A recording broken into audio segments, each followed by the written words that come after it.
ভাল লাগিছে তাতকে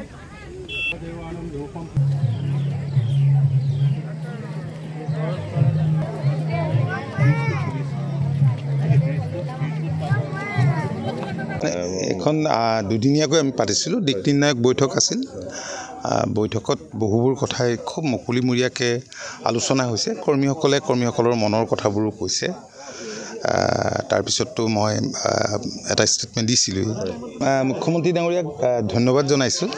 তেখেতৰ শুভেচ্ছাৰ বাবে যিহেতু অগপ দলটো ভাৰতীয় জনতা পাৰ্টীৰ পুৰণি মিত্ৰ দল প্ৰতিটো ৰাজনৈতিক দল আচলতে স্বতন্ত্ৰ আৰু গণতান্ত্ৰিক ৰাজনৈতিক দল ভাৰতীয় জনতা পাৰ্টী ব্লক বা অসম গণ পৰিষদে ব্লক গতিকে দলৰ সকলোৱে স্বকীয়তাটো বজাই ৰাখিবলৈ যত্ন কৰে অগপয়ো কৰে কাৰণ কৰ্মীসকলৰ চেণ্টিমেণ্টৰ কথা আছে গতিকে আৰু শিপাৰ সন্ধানটো সকলোৱে কৰিব ৰুটটোৰ সন্ধান সকলোৱে কৰিব অগপয় কৰিবই আৰু স্বকীয়তা বজাই ৰখাত নিশ্চয় গুৰুত্ব দিবই